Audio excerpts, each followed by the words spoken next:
ఓం నమో వెంకటేశాయ. So ఏదో channels లోనో ఎక్కడోనో Venu Swamy arrest అని ఏదో వస్తుందంట. సో తెలుసు ఎందుకు జరుగుతుంది, ఎందుకు చేస్తా ఉన్నారు, మీకు అన్ని విషయాలు తెలుసు. సో గురువింద గింజ తన కింద ఉన్నటువంటి నలుపును ఎరగదు.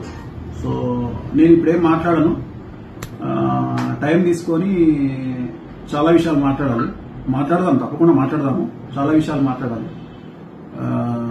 సో మరి కేసులు గట్రా అంటే హీరోయిన్లను ఈ మధ్య కాలంలో ఒక పొలిటీషియన్ ఒక లేడీని మాలో మెంబర్ ఉన్నటువంటి అమ్మాయిని కూడా బండబూతులు తిడుతున్నటువంటి సందర్భాలు మనం చూస్తా ఉన్నాం. అలాగే ఒకప్పుడు పవర్ స్టార్ పవన్ కళ్యాణ్ గారిని ఎలా ఆడుకున్నారో అన్ని చూసినాము. సో నేను జాతకాలు చెప్తే గిటెస్టులు సరే ఎవరేస్తున్నారో నాకు తెలియదు. ఎవరో ఫోన్ చేసినారు, గురూజీ ఇట్లా ఏదో మీరు అరెస్ట్ అయ్యారంట. అంటే ఇప్పుడు నేను ఆఫీస్లో ఉన్నాను, ప్రజెంట్ ఆఫీస్లో పూజలు జరుగుతూ ఉన్నాయి, నా క్లయింట్తో నేను బిజీగా ఉన్నాను. ఇది ఇప్పుడు ప్రజెంట్ లైవ్ ఇది. సో అందుకని క్లారిటీ ఇద్దామని నా శ్రేయోభిలాషుల కోసం వీడియో చేశాను, అంతే, అంతకంటే ఏం లేదు. I'm busy with my work.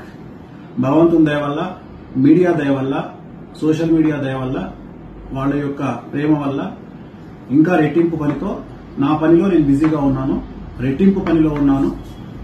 So నా పని నేను చేసుకుంటా ఉన్నాను. ఇంతకుముందు కొద్దిగా ఫ్యామిలీకి టైం ఇచ్చేవాడిని, ఇప్పుడు ఫ్యామిలీ కూడా టైం ఇయ్యలేని పరిస్థితికి నేను నెట్టబడ్డాను. అది కొద్దిగా బాధగా ఉంది.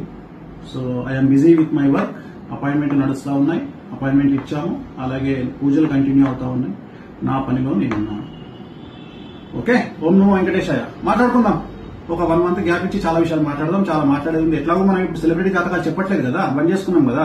ఇంకా మనకు వేరే ఉన్నాయి, సమాజం మీద కొన్ని పనులు ఉంటాయి, మాట్లాడుకుందాము.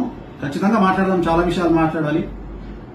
సినిమా ఇండస్ట్రీకి సంబంధించి చాలా మంచి మంచి విషయాలు, రివ్యూల గురించి, ఇతరత్ర విషయాలు చాలా మాట్లాడదాము. మనం ఖచ్చితంగా మాట్లాడదాం. ఎందుకంటే నేను సెలబ్రిటీ జాతకాలు చెప్పట్లేదు కాబట్టి నాకు కూడా కొద్దిగా పని తగ్గింది. ఖచ్చితంగా మాట్లాడదాం. నేను నా ఆఫీస్లో ఉన్న ఓం నమో వెంకటేశాయ.